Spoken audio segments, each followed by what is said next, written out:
Я подтверждение ситуации передаю на стройку. 5, 4, 3, 2, 1. All right, you guys ready to get started? Sure. All right, let's do it. I think I stalled as long as I can stall. So, if the other guys join us, they join us. All right, AK heads, we are back with another episode of the Talking Lead AK Corner. And not just another episode, this is the season finale of Season 3. The big finale. We've had 12 great episodes this year. And if you didn't get a chance to go back and check them all out, go back. Episode 1, we had the incomparable Professor Paul Markle on, where we talked about Vietnam era and AKs.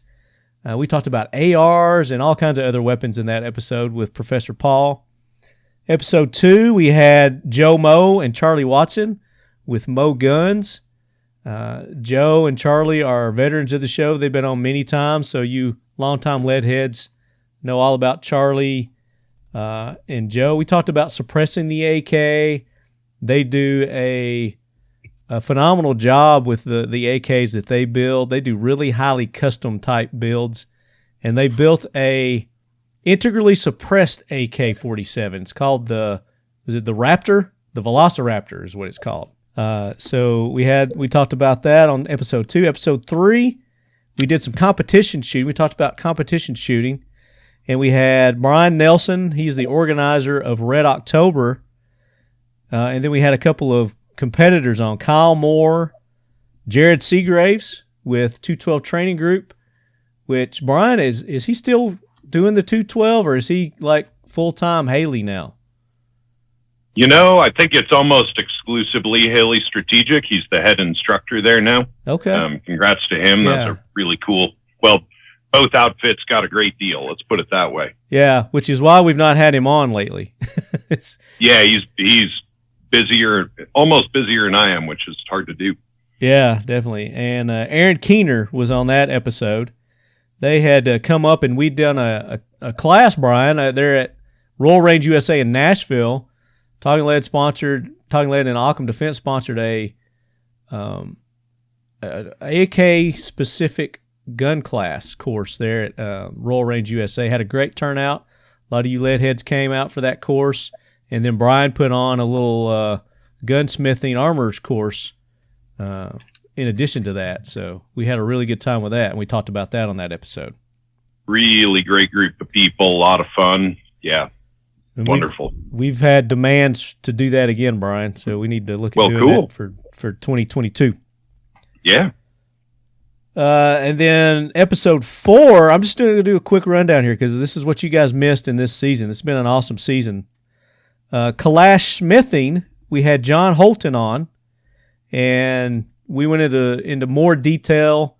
I guess that course that Brian put on sparked a lot of people wanting more to learn about how to work on and how to build AKs. So we had John Holton with M13 Industries on, and went into some real good detail about gunsmithing on the AKs. Episode 5, we switched gears, and we talked about the Uzi. And that was an amazing episode. We have Tom Alabrando with IWI came on, and Tom really knew his shit about the Uzi, man. He knew it inside and out. That was on the job training, he actually carried one for hire, and really intelligent dude with a lot of wisdom. And there's a lot of relation. They're sort of sister weapons in the way they're put together. Yeah, very educational talk from him. Yeah, and when we did that episode, of course, the year before that, the season before that, we did an episode on the what was it? I can't remember. We did like kit builds. We did some kit builds. Or no, for guns. I think we might have done the Galil. We did the Galil. Right. That's what it, yep. We did the Galil. Yep. And we had a lot of feedback like, hey, we love the AK Corner and we love that you worked that kind of stuff in. So we've had more requests. So that's why I did the Uzi. In season 4, we're probably going to work even more variants in and talk about those. But in episode 6, we did the infamous AK versus AR episode where we had teams. We had Team AR and Team AK, And we had, who do we have on that? We had the AR-15 podcast guys, Nick and Garth. Obviously, they were Team AR. Curtis Hallstrom was on that episode. He couldn't decide what team he was on. He's called a traitor, is what he is. A traitor. Yeah. James Balzac, who may also be joining us on this episode. James may jump in on this episode, too. Yeah, he said he was going to make an appearance, which would be great. Yeah, Factory 47, that's where you get the cool Talking Lead AK Korner swag, which we're going to be giving away some of this episode. Jeremy Gresham with IWI, the marketing director for IWI, was on that episode. So that was a really fun episode. Of course, we've got requests to do a repeat on that in Season 4. So we'll probably get a couple of teams together and have a battle out with the AK versus AR. Founded in 2012, IWI US is the USA-based subsidiary of Israel Weapon Industries Limited of Ramat Hasharon, Israel. The IWI US line of products includes the Tavor X95, the Uzi Pro pistol and SMG, the Galil Ace line of firearms, and the belt-fed Negev line of light machine guns. IWI's mission is to bring the highest quality firearms with real world-proven reliability to the U.S. commercial and law enforcement market. IWI US are proud sponsors of the Talking Lead AK Korner and the Leadhead Brigade. Check us out at www.iwi.us and on social media under IWI US. Trench Art, episode 7, probably one of my favorite episodes this year. We talked about trench art. We had James on with that because James is he's heavy into collecting AKs, and he really is into the trench art type stuff. So we had him and Tony Haynes on, and of course Brian was joining us for that episode too, and we talked about trench art. Margo, what's your experience with the trench art and the AK being and I'll do our intros here for our guests in just a minute with the trench art. Well, I mean, one thing that if somebody served in the military knows that if a soldier has too much free time on his hands, then some shit bound to happen. And one of this is, of course, some kind of scratching the shit on the name of your girl or some crazy quote or something or some numbers of your expected discharge date or something on the stock or on the handguard of your rifle. Yeah. And of course, this kind of crap is frowned upon, and to the point where you can get demerits and or whatever, kitchen duty or something else. But nevertheless, it did appear quite often. Yeah. Mainly in magazines, although magazines were not. They often swapped. And people would scribe their name on it or the girl's name or something like that, and then or the town they from, and but again, if you did something to deface your gun, then you would probably, if you found out, then and I can easily decipher if it's your hometown and shit written on it. You can't say, "No, I didn't do it." It's some conscript before me happened to be from my hometown and had your girl's name on there or something like that. Oh yeah, they trace it back to you. Well, I mean, it was stupid to have a girl go into the military. To begin with, usually those guys were like laughing stock of the entire platoon or something. But in any case, your name. So you never did scratch shit into your AK, huh? Oh, absolutely not. No. No, you didn't. I was yeah. First weapon I was issued was an SVD rifle, and I would be like even looking at it right now in retrospect, it would be ultimate blasphemy to deface something like that beautiful. Yeah. But when I finally got the AK, it was already plastic, so you couldn't really scratch anything on it. That's and true. Besides, being where we were in the ultimate sandblasting box, your AKs would get polished and shit after a while. So Right, that's one. Jeff has joined us. Jeff, welcome in. Hey, can you guys hear me? Yeah, we hear you good. Loud and clear. Oh, cool. Yeah. Sorry I'm late, but yeah, happy I was able to make it. Hopefully I didn't miss too much. No, we're just getting rolling. So what I'm doing is I'm just kind of rolling through our episodes this season. Since this is the finale, just kind of recapping the previous episodes that we did this year. And episode 7 was trench art. And we were just kind of busting Marco's chops there about if he had done any trench art during his time of service. What about in the American forces, Neil and Kurt? Does that kind of stuff happen in the U.S. military?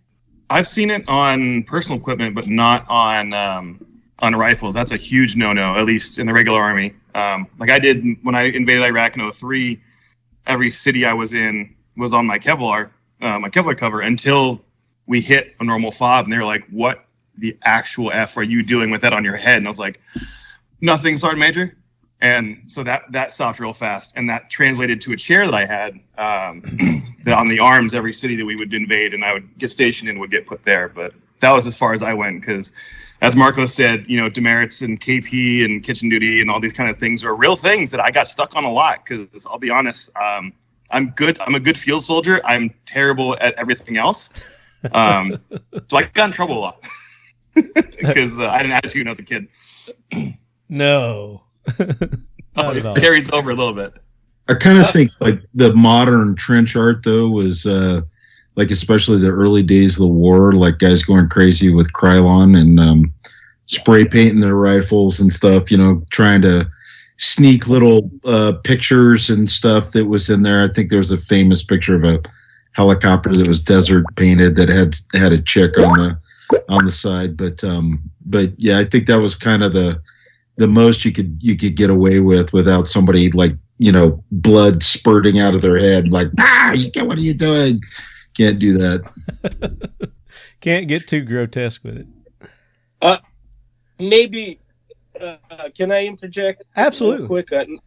Just kind of add to what I was saying about too much free time on soldier's hand usually leads to something awful. Stupid, I would say, in the department of stupid. But in any case, there's like a Soviet tradition, and I don't know if it carried into Russian military. I probably did. Once you did a year of service into your 2-year mandatory service, you're starting to think about the being released from your service, right? That's called demobilized. Mm-hmm. And there's a certain things that you have to do to prepare for your release, discharge. And I found them extremely grotesque and stupid beyond, like, my every fiber in my body refused to do that shit. But nevertheless, some of the guys that, not necessarily in my unit, but like the unit we were attached to, would go all out. And the two things, and that's where I guess that artistic need is fulfilled, I guess. Mm-hmm. Not necessarily in ruining your equipment that you were issued, but more like preparing your uniform that you're going to be discharged in, and then go home and literally look like a freaking peacock walking the streets of your hometown. All kinds of enhancements to your regular issue uniforms, to the point of like white piping around the lapels and big old freaking the parachute weaves, cords and stuff hanging like from a 19th century freaking Civil War generals uniforms. And apart from that, also the photo album, the album that you have, the kind of recording your service, and it had to be decorated by hand. And everybody had to, there were people who were not very artistic, so they'll find some young soldier who in fact had some kind of talent, and I would make him the album and stuff. And they had to be hand drawings. And it's like in the best traditions of stupid cartoons, multiplied by pinup girls. I mean, everything went in there. And it's all somehow related to the first day of service, how they, they were learning, they were greenhorns and stuff and learning the ropes, then going through their maturation process. 1 year and then so on and so on, shaving your head the 100 days before you discharged and all that bullshit that I kind of did not participate in. And then it just so happens that I was sort of like a lucky in that regard because right in that period I was actually wounded and wind up spending the rest of it in the hospital and then going to wrestling for the military. But like I said, and Sonny is probably not familiar with that. Talking about some art projects that existed in the Soviet military in the way of DMB album. So Sonny Puzikas has joined us now. Sonny, welcome in. Right, that's what I was addressing, Sonny. Can you guys hear me? This thing. We can hear you. Can you hear us? Yeah, I can hear you. You hear us good? Man, look at you, all professional. Look at that studio, man. That's right. Are you on the airwaves these days? Yeah, I'm doing my own podcast from here, so this is my little podcast studio. Awesome. Congratulations, man. I didn't know you were doing a podcast. Yeah. What's it called? Gospel of Violence podcast. Oh, excellent. Can't wait to check it out. Yeah, it's kind of evil. Hey, you know what, Marty? Give me 2 seconds. I've actually got some war art, and I'll go grab it and I'll bring it back and show it to you guys. It's kind of show and tell. Yeah, that'd be awesome. It seems to be like that's the flavor right now. Yeah, so let's I'll go do grab that. Give me 2 seconds. Let's do that. So I haven't done intros yet. So our listeners are like, who the fuck is that talking? Who's talking? So we're talking trench art right now, Sonny. And Marco was kind of going through and giving us his take on his experience when he was in service. And apparently Jeff's got some, so he went and got some. So talk about your experience with trench art when during your time of service. My what? Trench art, like art that soldiers do. You know, like carvings in their weapons or shit like that. Well, it's generally it's very simple.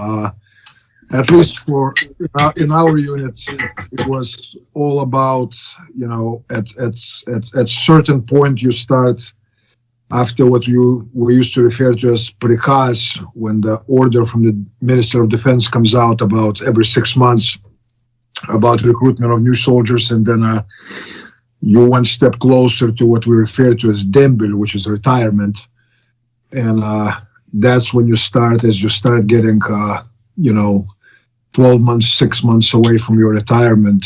Short timers, that's what we call of your regular service. That's when people start writing down the carving in the dates, and people that were deployed, a lot of times they carved it on if they had wooden stock or their shovel or whatnot, they would carve in certain locations and sometimes even events, but for the most part it was dates, names, sometimes locations. Cool. So Jeff's back with us now. What do you got there, Jeff?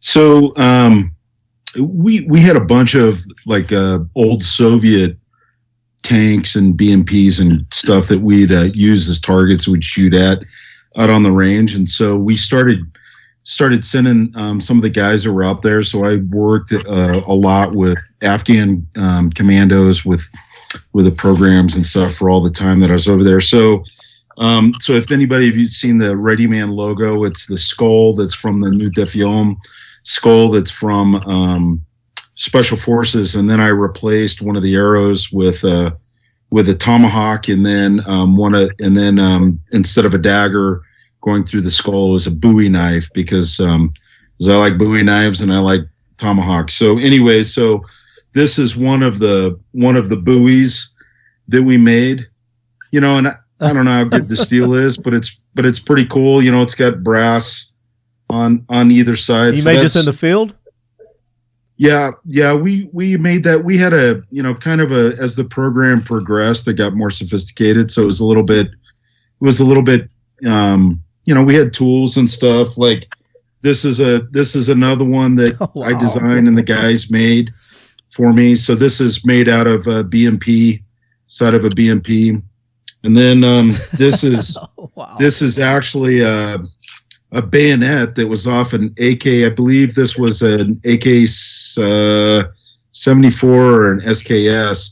Replaced the handle. These are copper on either side, so it's pretty cool. Still had the sheath of it. And then kind of the thing that really kind of became the tradition was we started doing tomahawks. Wow. And so as guys came and left, as at that place, then we would, and there's the maker's mark of the guy that was making them.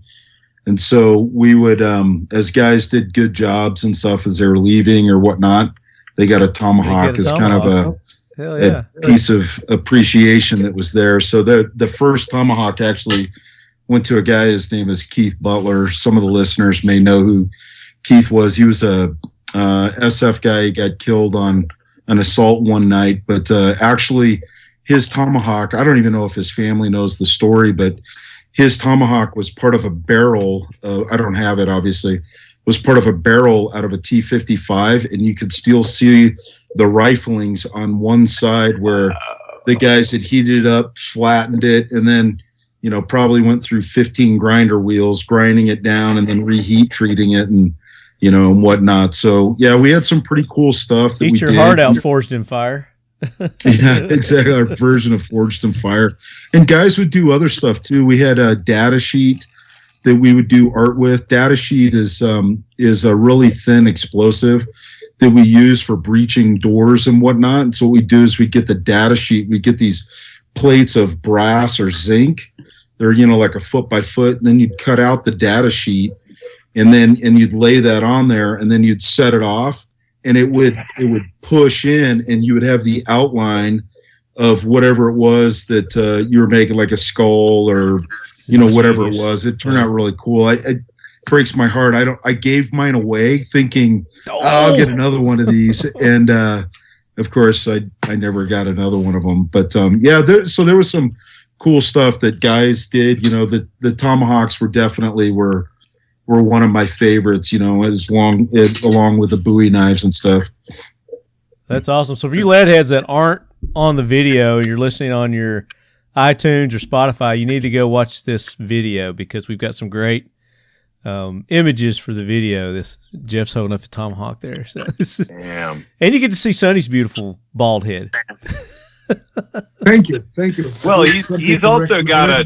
You're a good company, Sonny. Jeff. Yeah. How you doing? Long time no see, brother. You too, man. How you been? So I guess now would be a good time to do the Salt Lake in a couple of weeks, so I'll see you there. Salt Lake. Awesome. This would be a good time to do the intro for our listeners, so they'll know who we're talking to. The voice you just heard was Sonny Puzikas. Sonny, it's been a long time since you've been on. It's been about 5 or 6 years at least. It's been a while, yeah. We tried to get you on, this, that, and the other thing popped up, your movie stardom and all that. You're a big Hollywood. Yeah, I'm trying to play untouchable. I'm trying to play hard to reach, hard to get, That's you. And apparently you're starting a podcast now too, competing with me. Perfect. No, I'm not competing with you, man. I'm not talking kidding. about any gear. I'm not talking about anything else. This is just strictly about how to kick ass. I love that. So the master of kicking ass, Sonny Puzikas, joining us, ladies and gentlemen. Former Soviet soldier as well, like Marco. Marco Vorobiev, been on, this is like your third or fourth time joining us, right, Marco? Yep. A few times, yeah. Yeah, Marco's been on a few times. Great to have you back, Marco. Thanks for joining us. Jeff Kirkahm. I think this is your third or fourth time as well, so you're competing with Marco there. Yeah, yep. And I got to do yours one time. I went up to Salt Lake, and I guess we did Student in the Gun. That's what it was. Yeah. No, you sneaked out. You were on Ready Man as well. We did like 3 in a row or something that time. I don't know, man. We were nonstop. We were on a roll. It was fun. I enjoyed it. we were pretty lit by the time we finished too. So. Oh yeah. I think we're going to be that way tonight too. Sonny, did you bring your drink? Oh, do you really want to see if I bring a drink? Yeah, let's see. Okay. All right. Hold on. Here I go. I gotta go get it. Let's start with a couple of things right here. Oh, here we go. Nice. But the best stuff is yet to come, see? So we're getting a tour of Sonny's bar. Oh, look at all that. Yeah, a few bottles here. Tsarskaya Selo. Marco is probably going, oh, I recognize that. You got to break out the good shit for the season finale. Well, yeah, of course. I mean, you know. There, I have a shot glass, and I think I'm going to have some, in American fashion, I'm going to have some bourbon tonight. Oh, bless your heart. That's what I'm having. I'm having a little Crown tonight. I upgraded from my Jack. 4 Roses. Nice. I just polished that off last week. I got to go get some more. I'm a novice drinker at best, and it was Sonny who introduced me to Beluga vodka. He came to Moscow, Idaho, and visited us with his lovely family. And it was Jeff Kirkahm that introduced me to Basil Hayden, which is just an amazing. Both of them are amazing beverages. Yeah, that has become our standard gift around here is Basil Hayden, and yeah, Beluga is a little hard to come by around here. I don't know how Sonny smuggles it all into the country, but we thank him for it. I don't really smuggle, actually. Just past weekend, I was teaching a class here, and I got 2 bottles as a gift from students. So Nice. I don't even need to buy it anymore. When you're Sonny, you get shit, you know. It just comes his way. Let's not start going with Russia jokes, okay? That voice was Brian Keeney, my consummate co-host. Welcome in, Brian. Glad to have you back. We missed you last episode. Yeah, that was a bummer, but I'm super stoked to be here for this one. This is a real all-star cast, and you know, there's a commonality that I just realized that Neil, Jeff, and Sonny were all some of my earliest supporters over at Occam, and really all of them shaped the development of what I do in one way or another. And so it's really fun to have everybody together, and also to be getting to meet Marco for the first time. And so really excited for this episode. And our last guest, if you don't mind me introducing here, is Neil Vermillion, the combat accountant. And Neil, right when I was getting going, like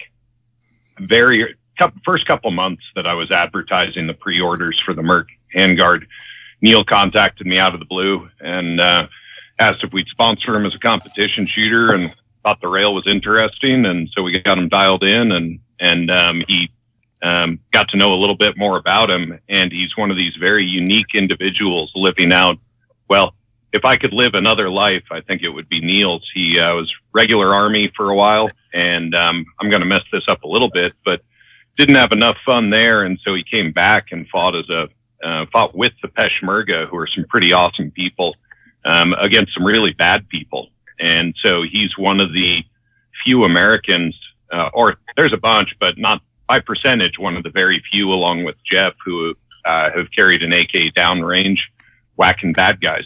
And so it's a really nicely balanced crowd here, and looking forward to hearing from Neil's experiences. He's also an accountant and a very accomplished competition shooter. And so we talk performance a lot, and very rarely about his prior history. So I'm going to be learning along with the rest of the audience here about his adventures. Neil, welcome in, buddy. No, thanks for having me. I'm looking forward to this. I'm not partaking in the whiskey this evening. I'm getting over a cold, so I've got my green tea. But if you guys want to get another good suggestion, Nika Coffee Grain is fantastic. So I would add that to my list. What's it called? Nika Coffee Grain. And that's a whiskey? Mm-hmm. It's a Japanese. Nika's the company. Coffee Grain is the subset. It's kind of hard to come by. Is it a sake or a whiskey, or what's the? It's a whiskey. I'll show and tell time. Show and tell. There you go. So as he goes and grabs that, Marco came back with a bottle of something. What did you have there, Marco? That's a Belvini Scotch whiskey. Ooh. All righty then. I don't know if you can you see it? There. Yeah, there. Back up a little bit. Unblur your background. There it is. Oh, it's coming. Single malt Scotch. There it is. Nice. That looks tasty. I haven't had that one before. You gotta have a special glass to drink it in. A flute. This sounds like it's going to be one lit evening. We're just getting started. I love it. I love it when a plan comes together. So Neil's back with his Japanese, what is it? Coffee? So Nika, N-I-K-A. Okay. I don't know if that's coming across. Yeah, it is. But this has become my go-to. I buy this stuff by the case now. It's not cheap, but it's worth it. Well, you're an accountant, so. And I upgraded from Jameson Black. That was my go-to. Oh, wow. Okay. That's excellent. That's a bold statement. And Marco, would you mind holding up that flask again? That was a thing of beauty. Don't they call it a flute? Is that? Oh, his flask. I didn't see his flask. Oh, nice. Yeah, it's a motherland flask. Margo, there's a setting where you can unblur your background. I don't. I'm still in the balloons, by the way. Yes, you are hiding in the balloons. Are you? Is everybody in the balloons? Are you in the balloons, Sonny? Yeah, I'm somewhere. I'm right next to Marco and above Jeff in the balloons. Okay. You can change that if you go up to the view. You can change that. There it is. Perfect. Yeah, now that's great. See it perfect now. That's awesome. So guys, as you can tell, this is going to be a great show. I was just at episode, so I'm doing a recap of our season here of the AK Corner. Episode 7 was the trench art, which we chased squirrels, and we chased that squirrel. Agitprop was the next episode, Brian, that we did with Oleg. With Oleg Otbashian, who was a propagandist propaganda artist in the Soviet Union, and then got fired by the local commissar because the commissar did not like his art and said he wasn't an artist, so he wasn't anymore, and he eventually escaped over here. And I'm here to tell you, he is one hell of a great artist, makes some really beautiful stuff. He also does all of our Agitprop. The Defend the Homeland series is all him, and he repurposes old commie art for all kinds of different things. But he has a website called The People's Cube, and he is one of the most rabid lovers of liberty in America that I've run into. And one of the crazy stories about him is he was told kind of by the commies to get out because of his protest stuff in the Soviet Union. But when he got here, he had never been arrested or disappeared in the Soviet Union. He's been arrested once or twice for Hillary for Prison street art in the United States. Yeah. And so he's hardcore, and we love him. So that was a great episode. And thepeoplescube.com is also worth checking out. He's got a couple books as well that are we neat. Also had Bandito Bill on that episode. Bill is from China, and he gave us his perception or perspective of Agitprop from China.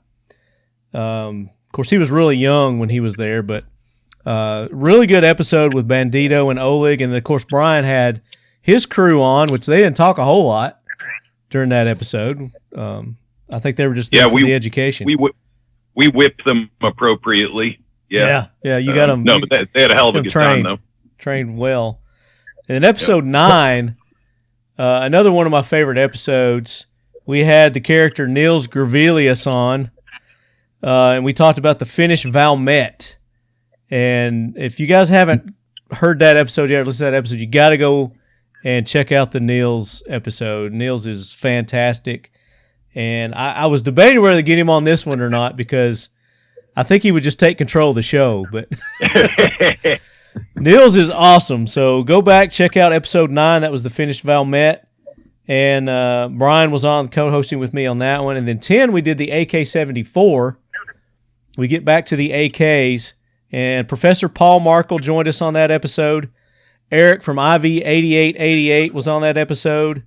John Holton and Bandito Bill, again, joined us on that episode because he wanted to talk AKs, and we didn't talk AKs on the Agitprop episode. That was a good episode. It really was. And then episode 11, the one prior to this, we talked competition shooting with the AK.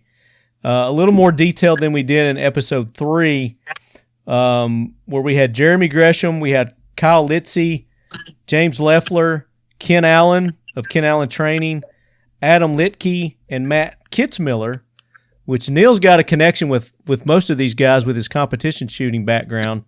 He knows a lot of these guys, and I think they actually mentioned you during our talks there to get you on the show. So I'm glad we made the connection and got you on finally, Neil. So I kind of wanted, which leads us to this episode, the finale, which I wanted to go from competition to the combat aspect of the AK-47. And I thought, what a better way than to get former Soviet soldiers, former American soldiers, and talk about both sides of the AK in combat. And I don't think we could have assembled a better group of individuals, Brian. Dream team. And I did it just for you, Brian.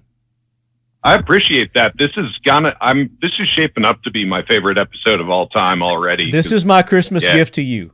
Well, it landed. Along with Marty sent me a very nice care package the other day. So yeah, it's been Christmas twice for Marty this week. Yeah. So I sent Brian a book from Stephen Hunter, who, if you guys have ever seen the movie Shooter, he writes that series of books. And he's got one coming out in January, and we're going to have Stephen Hunter on the week prior to SHOT Show. And, awesome. And you got to get that book read before then, Brian. So. Oh, that's easy. I've been chewing through his books. I don't know how I didn't know about him, but he is an awesome writer.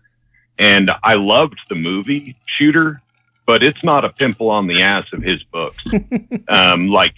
He actually clearly knows shooting and long distance shooting. And so, when you read a thriller novel, which I love that genre, but half the time the guys don't know anything about the guns. And it really, it's an off note when you hear about a clip, which that isn't even the worst of it. Like, they'll invent stuff about guns that isn't real. And that really takes you out of it. But with Hunter, you actually start learning and researching stuff he's talking about. So really entertaining reads, but also technically, as far as I know, pretty accurate. Yeah, there you go. So that's coming in January. So with our assembled group here, and Brian prefaced this earlier, Brian and I are not military. We didn't serve, so I kind of want to leave it up to you guys on how we maybe dip our toes into this and go about talking about the AKs in combat. Who would like to maybe start off with their experience or their experiences? And Sonny just spilled his shot. Way to go, Sonny. I did. Way to go. I saw sparks fly up. And I'm ready to go to combat now. The party fouls are already beginning. I know. It starts early, and we still have 3 hours to go, and there's already smell of alcohol in my studio. At the risk of steering things, this might kick the conversation off. Jeff, you've told me a bunch of useful stories about your time downrange, but one of them has to do with, I asked you once if you were ever, if counting rounds and knowing when your mag was empty was a real thing. You mind speaking about that a little bit? Yeah, I mean, that's not really an AK thing. That's a oh crap, I'm shooting back at somebody thing. But it was, I joined the mill back in the 80s and then came up through there. And one of the schools of thought was like count your rounds so you could, so you'd know how many rounds you'd shot. So you knew whether you needed to change your magazine or something. And then after, being at least the world according to Jeff, right? So for what it's worth, maybe a cup of coffee, maybe the tip for the cup of coffee. But I found, and we all found, that we literally after a few years of running assaults where it was literally the SOP was if you fired one round, as soon as there was a lull in the fight, you did a tactical reload because you just never knew how many rounds. And I would come back from assaults at night and I'd pull out all my magazines that were partially spent. And I'd go, usually it was like, between 1 and 3, right? Because we weren't getting in big, hairy full-fledged battles and stuff like that. But and I'd pull out a magazine. I go, okay, I shot 3 rounds, and then I'd start reloading it. Well, the magazine holds 30 rounds, right? And I'd start reloading it. I was never even close on how many. Even when I thought I'd shot like 2 or 3 rounds, it'd be like 5, 6, 7. And it's like, oh wow, okay, this is a new revelation about stress inoculation, auditory exclusion underneath in combat or high stress critical situations. And so it was, that's not AK centric, so to speak, but because that carries across all the disciplines. It doesn't matter if you're shooting a pistol, a rifle, a shotgun. I would argue unless you're shooting a double-barreled shotgun, well, then you probably got it. But outside of that, you're probably going to lose count, because the sympathetic response is pushing you to focus on the threat, not do that higher thought process that takes place of trying to count when you do it. And there's actually some pretty cool games that you can do that will prove it to you if you're a doubting Thomas. But yeah, so I think did I answer your question? Yeah. Perfectly, Well, thank you. Can I kick in Yeah. there? Yeah. So we were taught to use, obviously there was 2 types of ammunition that everyone carried, and there would be regular bull rounds and the tracers. And usually how you load your magazine is that you alternate them. The bull, tracer, it could have been every 6th round or every 8th round. But the last 3 rounds, or the first ones to go in the magazine, were 3 tracers. And so when you see those 3 tracers going out, so you're empty. So you would swap the magazine then. So that was kind of a standard operating procedure. And for us, we had stopped using tracers because tracers work both ways, and we had NVGs and lasers. So being able to see where our rounds were going, we already knew. So we didn't we weren't giving up the SA to the enemy on those fights. And so the tracers, are they still used? Absolutely they are. But in the units that I was in, we didn't use tracers at all. I mean, well, we often use tracers also to guide the air support in the right direction as well. And we would use lasers for that. Yeah. Well, I guess let's do this. Different era. I was going to say, let's do this. Let's go around the table and everybody talk about your time, the time that you served. So that'll help people put perspective, or actually your perspective. They'll get a better idea of your perspective. So we'll start with Marco. 85 through 87. Jeff. I was started in 02, and then my last deployment was 15. Okay. Sonny.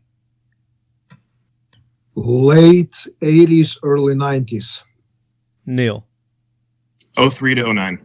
So we got a pretty good gap in services here. So it's probably going to be interesting to hear the different operating procedures and whatnot. And in Marco's case, with being in an earlier time period, the different gentlemen here also had vastly different levels of logistical support and materiel. And so Marco and Sonny, to a certain degree, that really represents a more austere operating environment that in a grid down or, different situations that civilians might encounter in hard times is very relevant. And absolutely. Yeah, without a doubt. I mean, I'll be the first to admit we were spoiled. I mean, we had, NVGs and lasers and, and gunships that we could call in. And so, I mean, we had the luxury of saying, well, we don't need tracers. So we stopped using them. Yeah, absolutely. So, I mean, there's, it's like where's the truth at? Well, it depends on what you got. Well, but also there's a lot of civilians with night vision now. Like, the price on that stuff has come way down, and the Russian-made lasers that are able to be gotten on eBay and elsewhere are extremely good, like crazy good. Yeah. And they're only $450. And so night vision is starting to be it's not cheap, but it is attainable for a lot of civilians now. So I think most of these experiences are going to be valid in one way or another for the listeners here. It's just like anything, right? So I'm sure the military is using technology right now that will be made available commercially probably in 5 to 7 years from now. The military, and I always say that in my books and everything, it's sort of like the development of arms and kind of given the advantage to a certain, let's say, principality or a country. It's kind of driven the geopolitical picture in the world is, who's got the better gun, so to speak. And that in kind of as a result, it was also kind of moving the progress. So obviously, that 20 years of constant development and betterment of equipment and military equipment, it's obviously, right there, right in front of us. And I can tell you, I mean, God, we had the drones, those just Brooke Stone buying the mold type of freaking drones. That would have been so awesome when I was in service, you know what I mean? Or we had our night vision. Yes, it was heavy, it was bulky, but we did have the night vision. And to a certain degree, there would be a limited laser usage, not necessarily by us, the grounds on the ground, but some maybe the planes or what have you. But like I said, I mean, the progress doesn't stand still; it keeps on evolving. And what to see the average operator right now, the equipment that they carry, the type of equipment available to them, mind blowing. Yeah. It's sort of like if I had that, oh my God! I mean, yeah. But we had to do with what we had, and I think we did well with what we had at the time. And but like you said, now is different compared to I'm curious, 30 years ago. Sonny and Marco, have you guys met before? No, we haven't. Oh, okay. We met briefly at the SHOT Show. At the SHOT Show, but that's not really a meeting. Meeting in Russia is you sit down, you get drunk a couple times, then you've met. Isn't that SHOT Show? I thought that was SHOT Show. Well, I thought that was the definition of I don't SHOT think Show. we had a chance to get drunk, so no, we haven't met. Probably. We can do that. We can do that at the upcoming SHOT Show then. Definitely. Are you guys planning on going? That would be a good one. Are you going to have an episode at the SHOT Show? I very well may. I'm looking at some options right now, so I haven't nailed anybody down yet. But yeah, we did one last year though. We did an episode. That was a really good episode. Jim was on with I don't know. We had the guy from PSA. We had John Holton. It was a really good episode. So yeah, I definitely will do one at SHOT Show if they have it. So Neil, a little bit from you. You're kind of quiet. So yeah, you're more modern. You've been in the more modern military. Marco was talking about drones a little bit. What's your experience? So I can actually connect both of those stories that we were just talking about in a personal anecdote. So when I was in the big army, back in 2003, just as Marco was saying, I would do my last 6 rounds as tracers, my middle 12 and 13 as tracers. So I know, okay, there's half my mag, there's the end of my mag, reload time, because that was kind of how you were taught. It was supposed to be every third round. Kind of a cheat sheet, yeah. But when I was with the Peshmerga, it was a whole different story because our supply chain is non-existent. I would have to get ammo. Like we'd roll over to Syria to go buy arms to bring into Iraq to fight ISIS north of Mosul.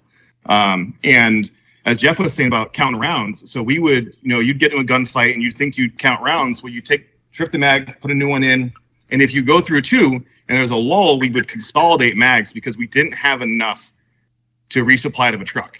So like you had your 6 mags on you, a spam cam for the 4 guys on your team, and that was it. No air support, no nothing. So it's, every round would actually have to count. So you'd have to consolidate all your mags on your person because last thing you want to do when you re-index is pull your 15 rounder out. And you're like, oh shit, I need a 30 rounder right now. And that was, that's in 2016. So that was a 10-year, well, how many year gap was that? That's, 6 years, 7 years since the last time I was in Iraq. And my combat experience actually went from being technologically advanced to being technologically inferior, and shooting down drones with PKMs and RPDs, because if they get low enough, you're just sitting there. And just like you see on those little newsreel clips, dudes with their feet up on the PKM just trying to shoot down airplanes. That's how our guys would try to shoot down drones. Wow. Sonny, what about you? Well, I will attest to that as far as the counting rounds. You can count rounds on the shooting range. You can count rounds when you don't have this one little bugging question, am I going to fucking die? Under stress, under duress, if you're counting rounds, I would say that you're not doing much else. In the fight, there's a lot going on. You got to move, you got to maneuver, you got to understand the situation, you got to try to communicate, you got to try to understand other people's communications. And we did use tracers. Generally, it was more similar to what the last gentleman mentioned. We would put a couple tracers, middle magazine, and then the last 5 rounds would be tracers. I know some units, they were putting every 5-6 rounds. For us specifically, it was middle magazine and the bottom. As far as technology, someone mentioned that, a lot of civilians now, they have NOGs, they have access to all these great toys. But just because you have a guitar doesn't make you a musician. A lot of dudes have... I wish Jim was on here right now. Yeah. Well, Jim has a guitar and he is a musician. He is. So he's good. There is that. Yeah. But no, man, it's all right. My battery here is trying to tell me that it's slow, but I'm gonna connect it here shortly after I finish. Plug it in. Yeah. I'll plug it in. No, it's a lot of things go out the window when really shit hits the fan, when full stress of everything comes in. A lot of other things that seem important and people like to talk about in social media, they simply will not be present. They will not be present. So as far as counting rounds, I will attest to that if someone in training tells you to do that and try to keep up, it's kind of wasted exercise, because in reality, you will not be there. Good point. So plug your thing in before you forget, because we don't want to lose you. I will plug it in right now. Get that juice going. It's like he's got an altar over there. I don't know. Does that look like an altar to you guys over there? He's over his left shoulder. Is that an altar? Yeah, I have some icons. I have some crosses. I just came back from church. That's why I was late. And it's a Russian Orthodox church here in East Texas. So, yeah. That's okay. We can forgive that. It just looks like you might have been burning some incense and getting in the mood, bath salts. It's a new age shit, man. Come on. So I attended an Orthodox church for a while, and it was in a shopping mall, which was great. Because I have a feeling that if Jesus were walking around today, he'd be preaching out of a shopping mall, not a mega church or something like that. And I think so. And he'd be on YouTube. One of we had it had really low ceilings, and a big part of the Orthodox service is incense, and it's in this kind of a ball and like a mace, like a ball and chain kind of thing, and it gets swung. And it's a kid's job, like an altar boy's job, to keep that thing fed the right amount. And we had a little bit of a pyro in our church, and he would put in, there's these little bricks of incense that go with a piece of charcoal in there to keep it kicking. And I started getting allergic to the incense. And it turns out, I did a little research on it, that all of the sage family, salvia, is mildly psychedelic. And so it's like Salvia divinorum, which is a kind of a street drug here. It's basically a psychedelic. And yeah, so the Russians know how to get down in church is what I'm trying to say. This episode of the Talking Lead AK Corner is brought to you in part by Occam Defense. The guys at Occam love the AK, but didn't love burning their hands getting cut by their pre-sharpened gun, or the lack of options for accessories. After spending a few years in the lab, they've recently released the ODS 1775, which brings the best of the AR family to the Kalashnikov's reliability. It's still an AK under the hood, AK mags, forged Polish AK parts, but with American aerospace manufacturing practices and ingenuity. Check them out at occamdefense.com or on Instagram at Occam Defense Solutions.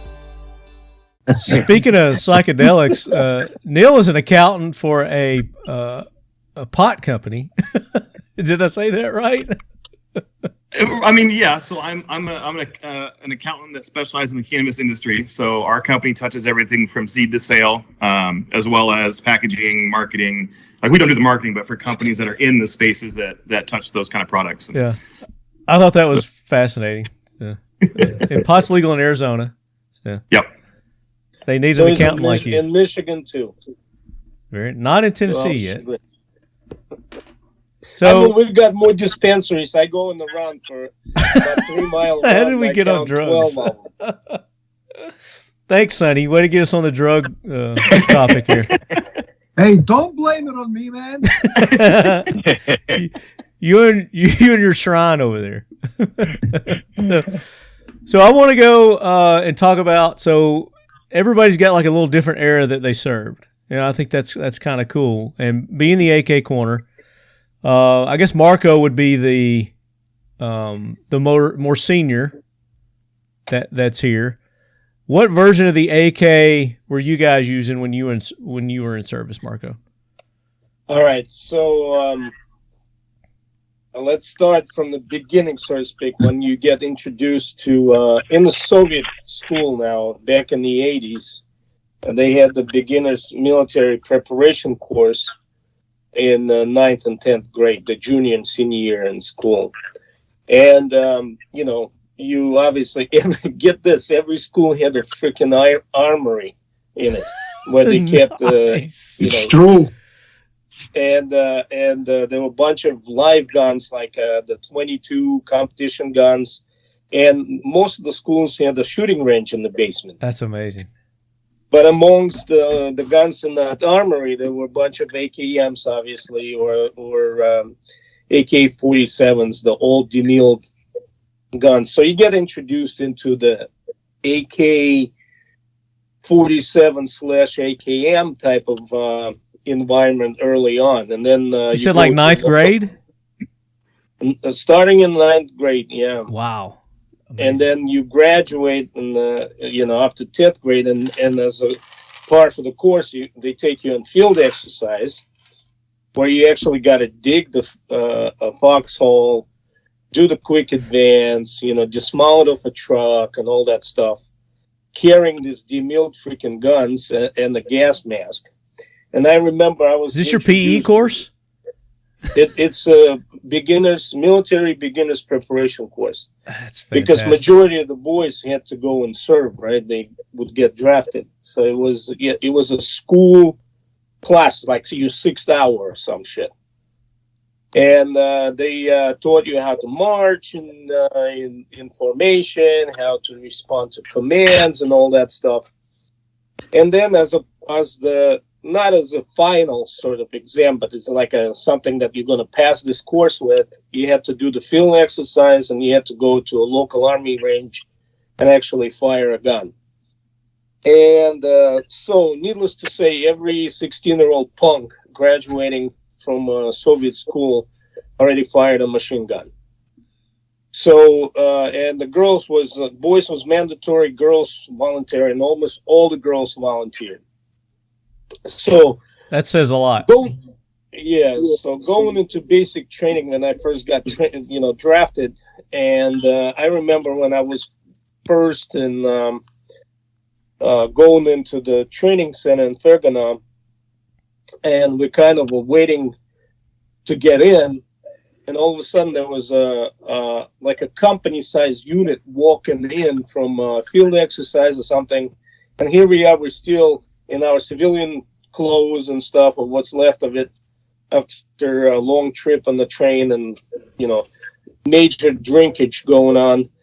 And so this unit was going in, and they were shouldering these guns that looked AK, but they looked totally weird to me. I mean, they had kind of like a lightness around them, and then they had the biggest thing mounted on a muzzle device. Little that I knew, that was the AK-74, and that was about the time when the rearmament of the Soviet military was going on in full swing. So that's how I first time saw the AK-74, and it's kind of, when you see it for the first time, it's hard not to fall in love with it right away. Yeah, you know what I mean. It's kind of like here's a little portly AKM, and then here's this graceful AK-74 in the way. And then having shot the AKM and experienced a single shot and a full auto shot and recoils and stuff. And I remember going to the first. Stop 1 second. Stop 1 second. I hate to cut you off there. We're getting feedback from somebody. Jeff, maybe turn yours down a little bit, because Sonny's on a mic. Just a little bit. Okay. Go, Marco. Sorry. So going to a range for the first time. Neil, try yours. Neil. And I shooting the AK-74 was like, it wasn't even what's the word I'm looking for? It was so easy because there was no recoil. It was easy to hit the targets, and maybe this is the reason why I scored. You know, first of all, it was 3 single shots. It was like 27, which was a high score at the time. And then I laid, with the 6 live rounds, I laid 3 targets down with the 2-round bursts, and I was selected to go and try out on the SVD rifle after that. So our captain, a training company commander, pulled me aside, and me and the 3 other guys were going to look at for the first time, look through the scope, PSO scope. But anyway, so that was kind of like the AK-74 introduction to me.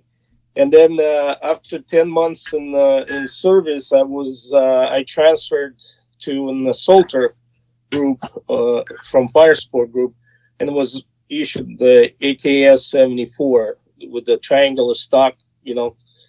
And that became my go-to gun, well, my gun, period. And I loved it ever since. And if you ask me right now, 7.62 or 505, I tell you, you know, the 505 is the greatest cartridge devised by a human race. Interesting. So they call it master race for no reason, you know. But anyway, yeah, so that was my kind of experiences with the AKM and AK-74, and of course, you know, that kind of SVD, yeah, that kind of like it's a first love. You remember it forever for the rest of your life, so to speak, and that's kind of where I'm at. So, what about you, Sonny? Playing off what Marco just did. Well, actually, I have to ask Marco. So, Marco, you from Fergana area? No, that's where Uchevka was. Poнял. So anyway, I was just wondering because I spent some time in Fergana area years later after Marco's service. But anyway, yeah, very similar. In school, we were introduced through the DOSAF organization, which is a volunteer organization to support Army, Navy, and Air Force. It's kind of like a Boy Scouts on steroids and heroin at the same time. Yeah, we were introduced to AKMs, so 7.62 by 39. In my city where I grew up, there was a airborne division stationed, so that's where they took us for a lot of exercises and things. And some of the boys got involved more actively with orienteering and some other more, I guess, military applicable sports and activities. And you know, I could skip the biology class. Instead of learning how freaking flowers multiply, I could go to airborne base and do some fun stuff. That was no brainer. I got introduced to AKS 74 before the military through some different activities that we don't need to mention. And when I went to military, basically from the very get-go, from our training company for the first 2 months, that's what we had in our armory, was pretty much exclusively AKS 74s. So that was my experience with the early service. After that, we had a little bit more of a selection of things, plus our company, because we were attached to some units from just outside the Moscow with different organizations, not just Ministry of Internal Affairs. We were involved with testing some of the newer weapons. So I'm happy to report that I was in the early testing stages of venerable VSS Inventors. Sweet. Which, nice. yeah, I would love to have one of those units, but what's Marco holding? Yeah.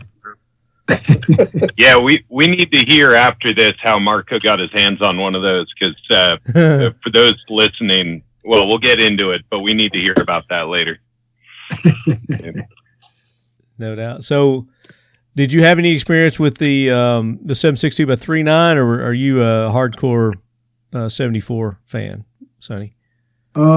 74 would be my preference. Now, that being said, 7.62-39 has, in some deployments, some of our boys and sometimes myself, we did carry 7.62 by 39, and that really depended on environments we were going into and what was going on. Sure. So we did have somewhat of a choice with that, but Mission if I specific, were, yeah. if I were to pick one for me, if I only had to pick one, which would be travesty to begin with, it would be 5.45. Can I chime in on about the 74s and the units? I mean, Yeah. we had, And I want everybody to feel free to chime in anytime they want to. So, I just mean, so you know. we had we had three subgroups. Let's call them this subgroups, and each subgroup had two AKMSs, you know, the underfolders and stuff. And the reason for that is because you can't suppress 5.45, but there was PBS1 available with ammunition, special ammunition that could go silent or could go suppressed, and we often had to use that. And they were designated guys that carried those AKMSs. For those listening, the PBS1 is the Dead Air Wolverine is kind of a direct copy of the PBS1. So It's really- not. It's not. Oh, But I stand but corrected. It works, but In the works way it really looks, yes. great. In the way it works, no. Mhm. Right. The way it looks and the way it performs is great and perfect. And I have like 4 of them. But it doesn't have the Viper. The Soviet one came with the rubberized, like thick neoprene, like a material, washers that you would install to retain the gases necessary to operate full auto capability of the gun. Got it. Thank you for that. Let's jump to our Americans now, and we'll start with the most senior, Jeff. And Jeff's been on, like I said, Jeff's been on the podcast before, and we did a couple episodes with him. And the first one, he did a great background and his experience, but just high level, kind of talk about your experience with the AK, Jeff, because they can go back and listen to the other ones. Yeah, I mean, just real high level. Like, you know, I was like any other guy. I grew up like, you know, we're going to fight the Russians and the Fulda Gap and all of this other stuff. And you know, and I heard all the stuff about AKs and how the M16 was superior, blah, blah, blah. And then I actually ended up getting selected, not because I was anything special. I got hayed essentially to test AKs. And because at the time, the war had just kicked off in Afghanistan. They were looking for ways that they could do battlefield recovery. They were looking for a M16-esque AR, whatever you want to call it, version that would shoot a 7.62-39. The rifle they were using was garbage. And the colonel that was signing the checks said, why don't we just use AKs? And of course, all of the standard myths came out. You know, they're not accurate and the ergonomics are stink and blah, blah, blah. And so the colonel said, okay, show me some data that supports that.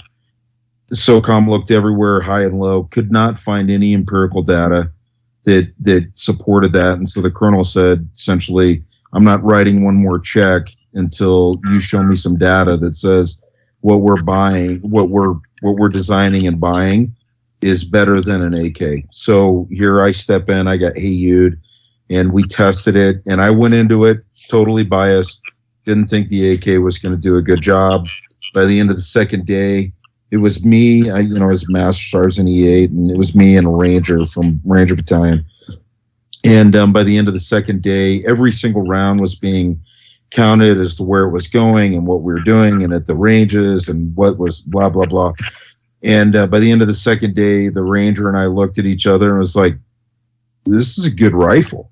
This is like a really good rifle. This is way better than we had gone into it thinking. It was far more accurate than we'd been led to believe. We stopped shooting at near-end targets. And then there was a whole nother cycle where we're using it for CQB, and and they were just stock AKs. Rails for AKs didn't apply. It didn't exist at that time. And so we kind of figured out the safety for the American method of putting it on safe in between shooting sets and whatnot. And we came out of it and we were like, this is a fantastic rifle. There's no reason to buy this other rifle. It was the SR-47 at that time. And so, I'm literally the guy that killed that program because I wrote up this big report that said there's no reason we shouldn't use AKs. These are fantastic rifles. And then it kind of started my love affair with AKs. And then I went into the counter-terrorist unit where I used an AK for the 13 years that I was over there. I had my choice of pretty much anything I wanted to carry. I mean, I had a beautiful Stoner M4 that I could have carried that was probably a $5,000 or $10,000 rifle.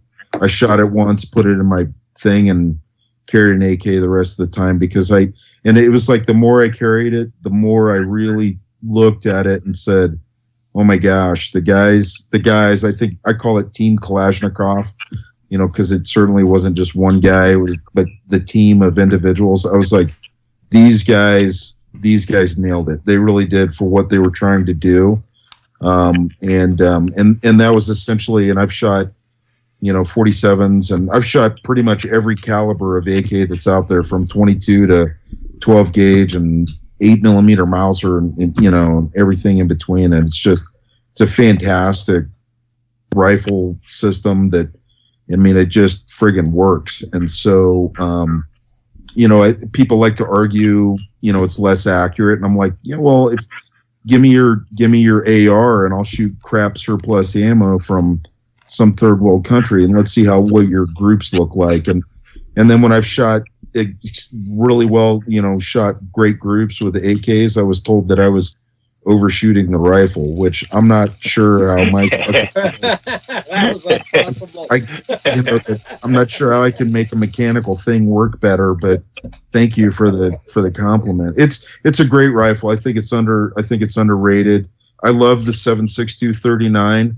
You look at the history of that, and the might of the Soviet Union at that time was behind two things: the AK and nukes. And they were doing everything they could to develop it. They developed the bullet first, and then they developed the rifle around the bullet. So it's not hapstance or accident that thing was put together the way it was. And then I shot the AK-74. We had a variety of those. We had Polish AK-74s that would shoot 3-round burst, full auto and semi, and it was a dream to shoot. I will say the AK-74, if you're doing CQB, it's fantastic rifle or a fantastic round.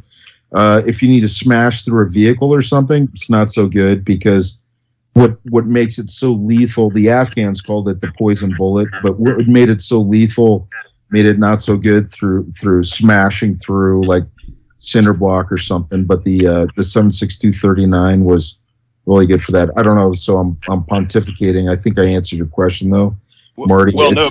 If I can jump in on, sorry, Marco, real quick, the application to civilians with what Jeff just said is huge. So if you're in a high density neighborhood 7.6239 might not be the best round. You know, it's great to punch through a car. Everybody loves doing that. But that also means that it'll go through, 5 residential walls. And the 74 it over-penetrates a lot less, as I understand it. Sorry, Marco, please continue. No, I was just going to add to what Jeff was saying about the accuracy of the gun. And it's 99 out of 100 times it's the guy behind the trigger that's responsible for accuracy. Amen. Amen. However, just an anecdotal story.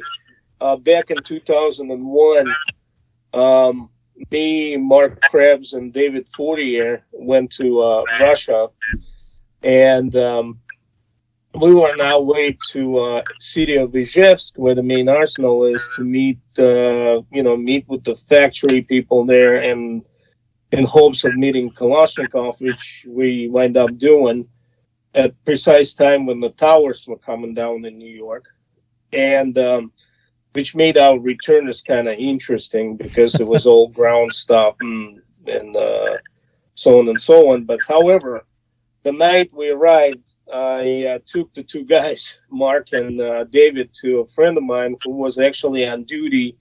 He was an officer and a commander of a Moscow quick reaction force. And they just, the guys that were on duty in this little, like a room with the table and stuff. It looks like an office, someone's office with the conference table in it. And they were all armed. So they were on duty. They had some cool 9x39 weapons, some 9mm stuff, a bunch of Stechkins.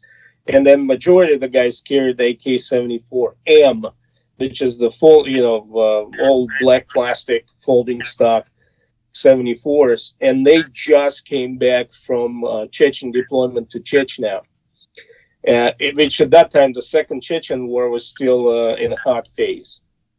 And so we start talking, of course, David being the gun writer and Mark being the gunsmith. They were, asking a lot of questions, which, of course, I was the interpreter.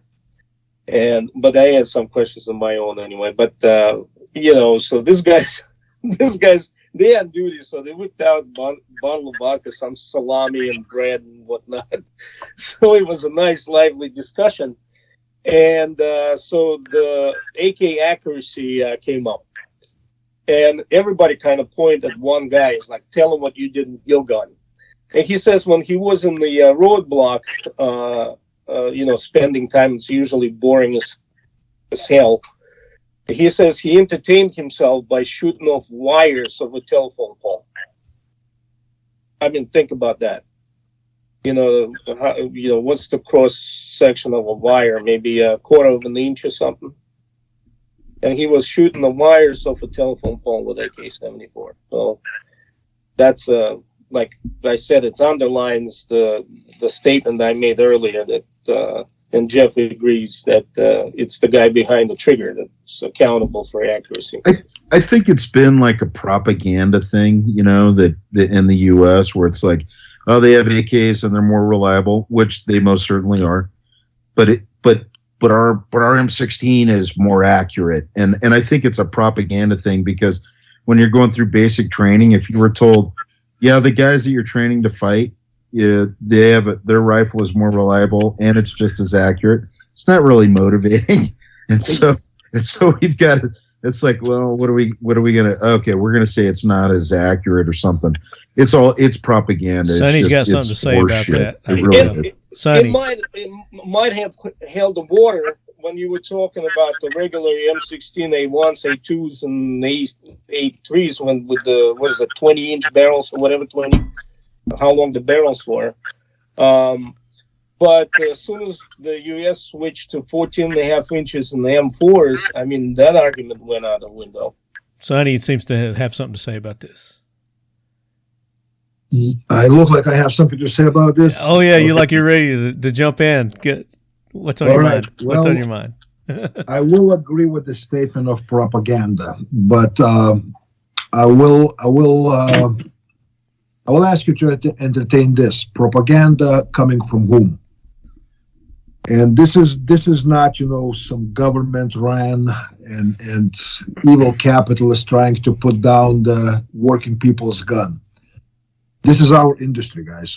This is our industry. Propaganda comes accuracy as a defining qualifier of ability to fight, and it's not.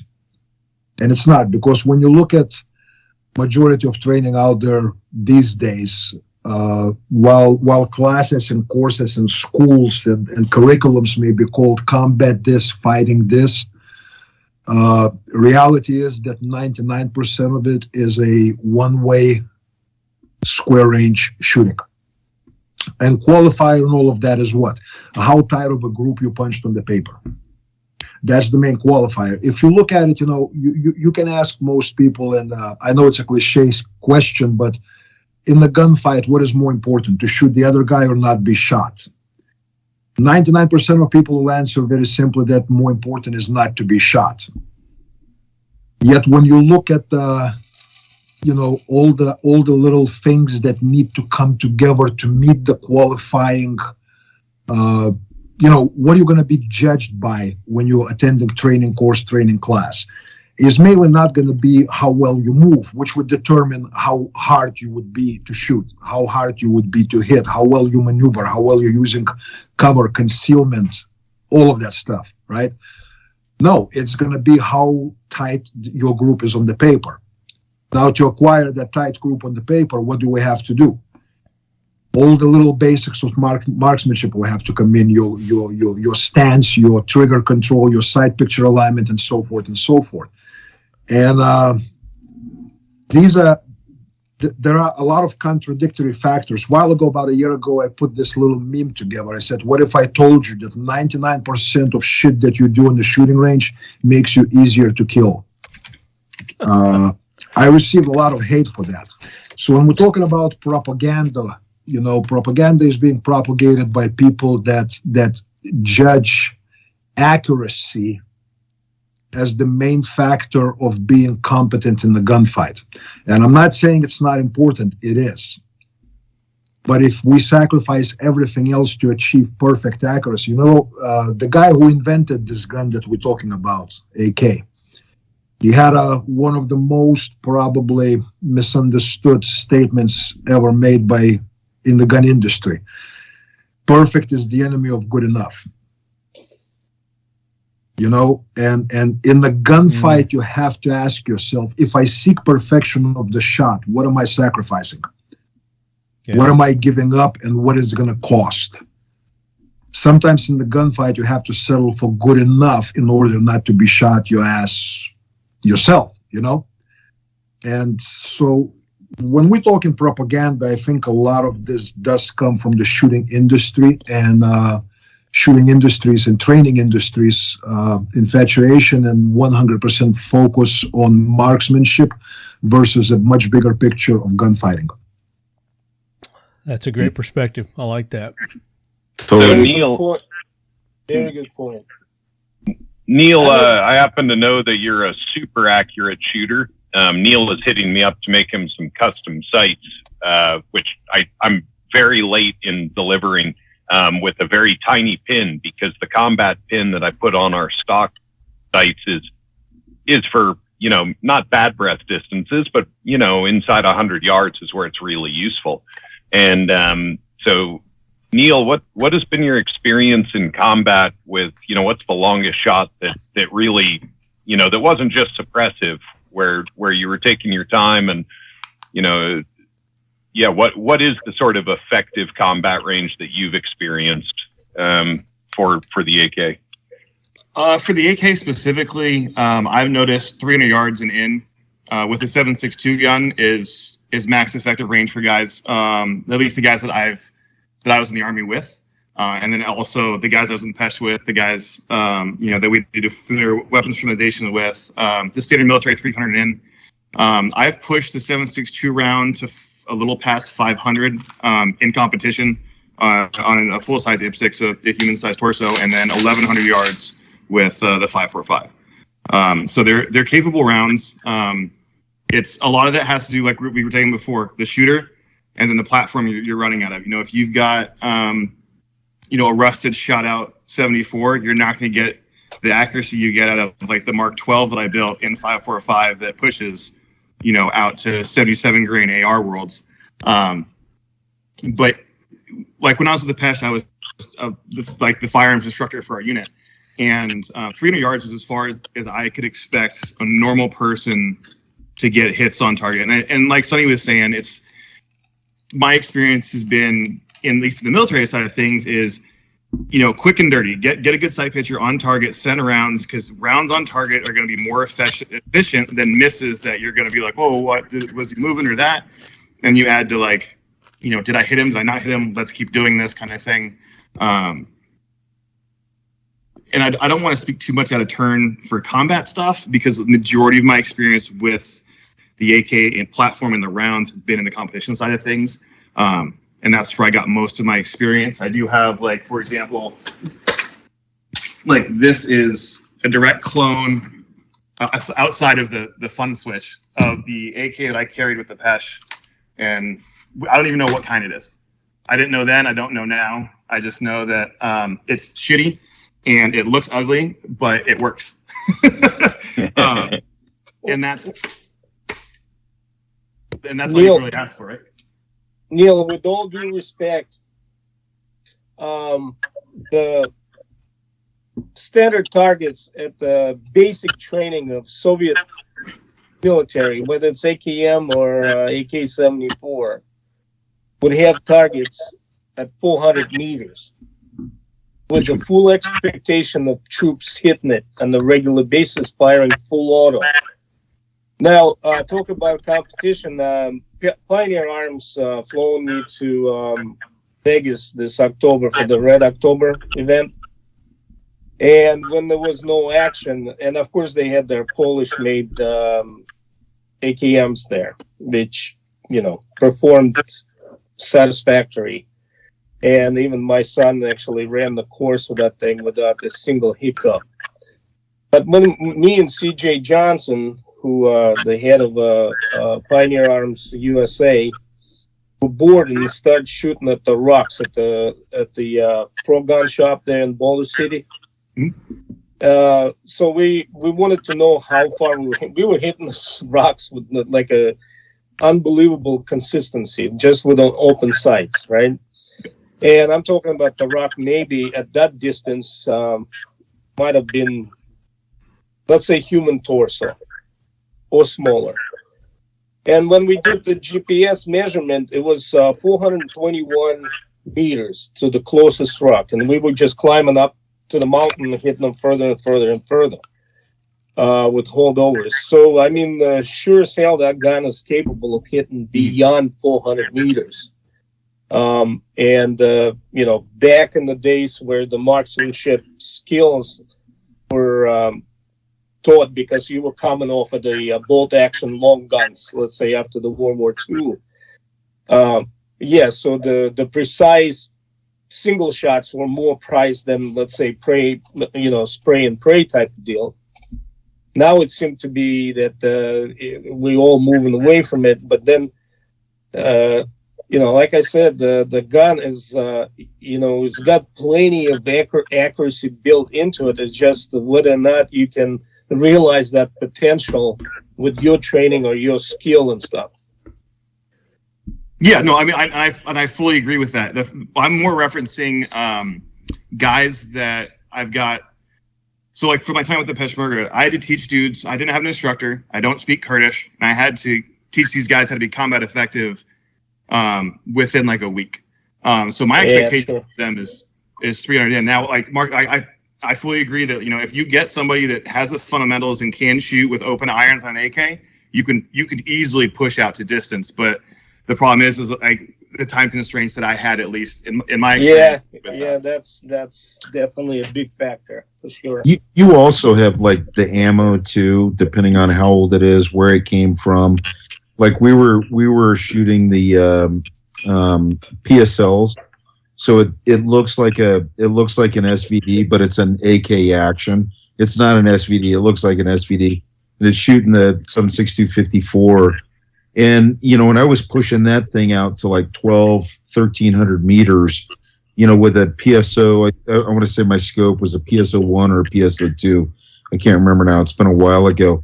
But we would see rounds. My spotter would see rounds where it'd be like, there, and then like one would fall off, like 300 meters short. So if you're shooting crap old surplus ammo, and I know some of that stuff in Iraq, it was getting made in like Turkey or Iraq or Egypt, and just kind of crap ammo. So yeah, that definitely, that's always my my counterpoint when people go, well, my AR is way more accurate, and it's like, well, okay, well, let's compare apples to apples, right?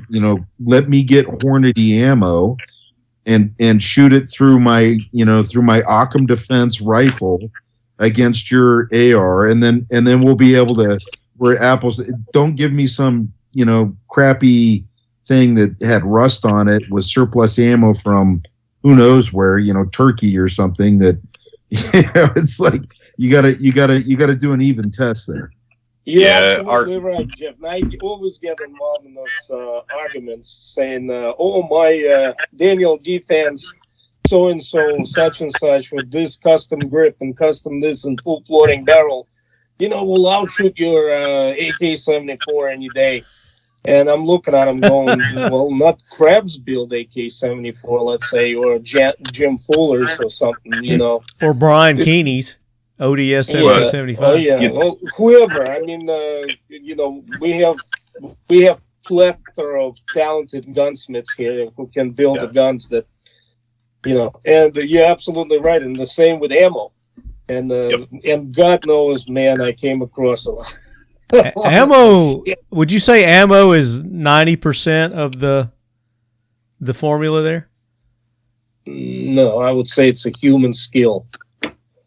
The human skill? Well, I don't know about the 90, but major portion of it is a human skill. I mean, you got to have good ammo, though. Well, this is the only part of the conversation that I feel qualified to speak in, because I'm out, testing our rifles every week.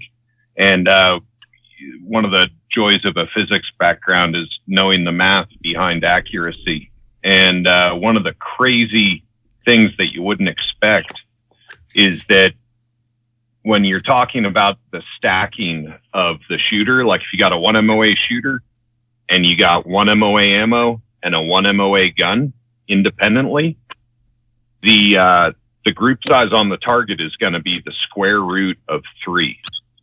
You only get to add the inaccuracies.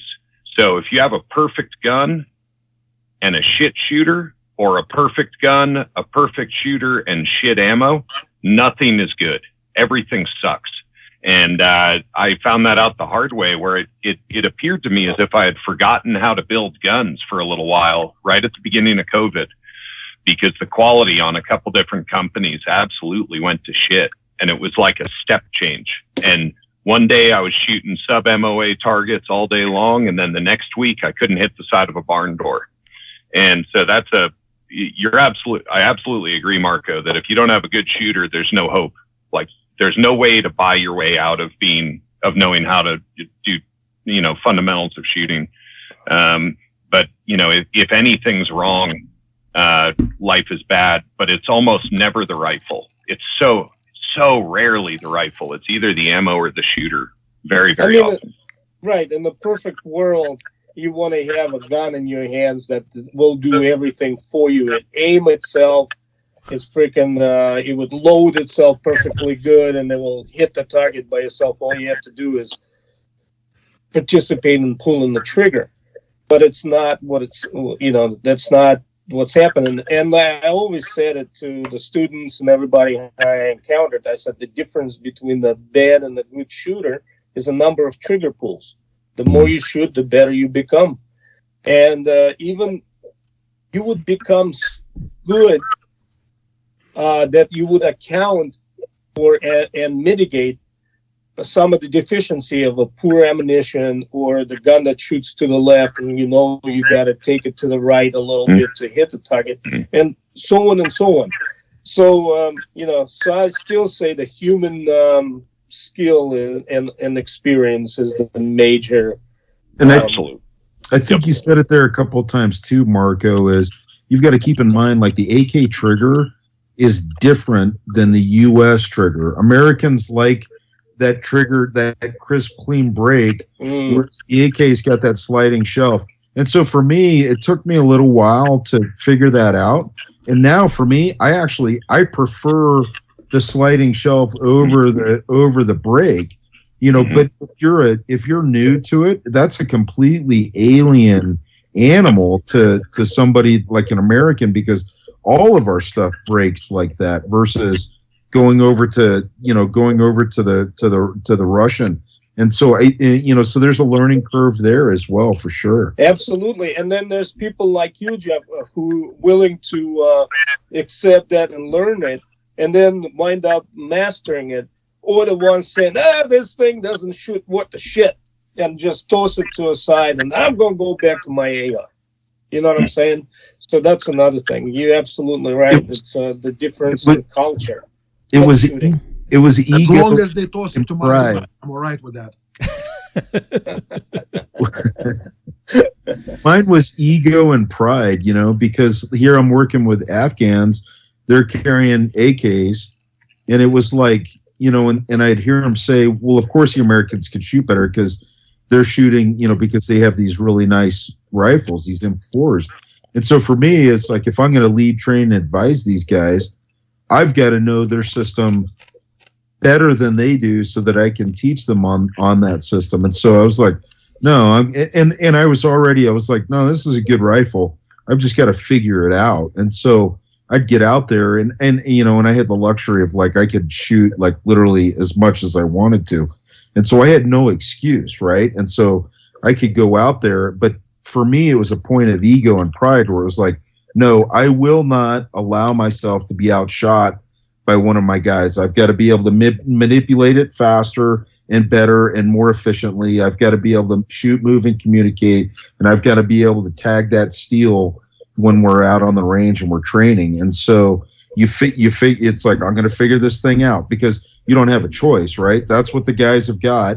So, okay, I'm going to do what the dudes are doing, and I'm going to be better at it so that I can lead, train, advise. And so it's a fantastic, I hate to sound like a cheerleader, but I think it is the most underrated rifle that's out there. It's every time I take my AK apart and I look at it, I'm just like, God damn, man, this guy, he figured this out. It's the like, I learned so much from this redneck out of the mountains of Arkansas that built his first AK. We talk about that, Marty, in one of the other things. And I just learned so much about that guy, about lever arms and efficiency of energy and stuff. And I looked at that, and the more I read about the Battle of Stalingrad and Russians, starving to death, because there was I was just like, man, this is an extraordinarily well thought out machine. Yeah, and interesting. So I hate to plug my book in here, but I'm man. That's what it's about. Do it. No. Yeah, we're all about plugs. Book, no. Well, anyway, I just want to underline what Jeff said is that, what the men submitted for the first round of testing was not it. It was completely, the only thing in there that remained the same was the rotating bolt, which he took from Garand and the M1 carbine. He admitted it. Because everything else there, I have a video where I make that argument, and people were like, "You're high." No, he was copying the Sturmgewehr, and I was like, "I don't think so, man. This looks really close to an M1 Grand." Yeah, absolutely. Awesome. He even said it. He thought that solution to a lock in the bridge was genius in rotating and locking with the lugs. And so Sturmgewehr is still tilting bolt and stuff. And then another thing is, there was another designer. You guys know of a little gun called PPS 43. That guy was unbelievable. It was like I think he was an alien, because he designed that PPS 43 when he was 24 years old. and then he died in the rank of a major at the age of 28 after having to submit the first his new automatic rifle in the same competition with Kalashnikov. And he was the only gun that passed the first stage. Everybody else was gone. The problem was he had debilitating disease, and he actually wound up dying, not finishing his gun or perfecting his gun. So the second round rolls around. Kalashnikov borrowed just about everything from that gun. What are you doing? And including everything, including the selector, the way the long stroke piston attached to the bolt carrier, and everything else. So Kalashnikov, the AK-47 as we know it now, looks the way it is, and the way it's assembled is in part due to a genius of another guy. So, and like you said, Jeff, early on, it was a team effort. It was a team effort to respond to Mother Russia request. Mm-hmm. There's a movie out now. I think it's called the Kalashnikov movie. I don't know. Yeah. Have you guys seen that? No, is it good? No, it's a shitty movie, but it's not very good. I was getting excited. It's a Wikipedia, is what it is. I mean, the Wikipedia page put into the pretty much motion picture. Yeah, pretty much. Yeah. Marco, what is your book? Do you talk about AKs and the development in that? Actually, believe it or not, so I have a couple books. One of them is on the guise of Gun Digest, and it's more of like instructional manual, so to speak. If you never knew it, it's a very little history, and then everything else from loading the mag, to carrying the gun, to sighting it in, and all that stuff.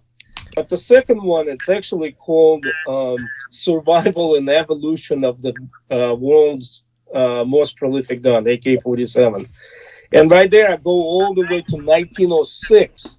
Not to 1943 or Sturmgewehr, where everybody says that was the concept. No, go to 1906 when the Fedorov, being the young designer, introduced the concept of reduced power cartridge in the full automatic rifle.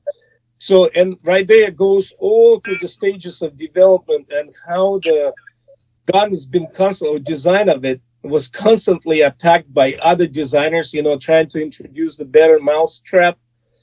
And because he had to respond to that, that's how the AKMs came to be. That's how AK-74s came to be, and some other technical design changes in response to the other designers submitting their guns.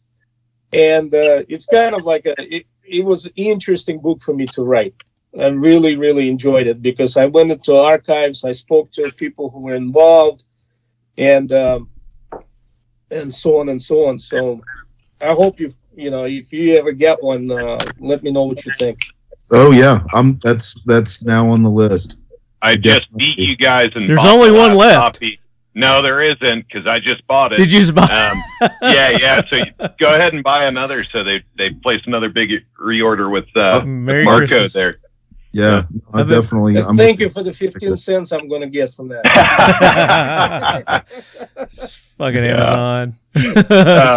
To pick up on what Marco was saying, Americans tend to have this funny thing about inventions and development of products. Like if you didn't invent it from first concept to completion, you didn't do anything. And Picasso had a great line that good artists borrow and great artists steal. And one of the great things, the reason that the AR-15 has evolved so quickly from Stoner's time to now and the AK-47 is lacking is because of capitalism and competition. And so this idea that Kalashnikov was stealing stuff, and you didn't say that, Marco, other people do, they somehow diminish the work. And I think it's just the opposite, that it's amazing when people see a good idea and capitalize on it and make something better. Well, the biggest thing is that, we always, in whenever we design something, right, we we utilize basic principles of mechanics, physics, and which is not a secret to anyone.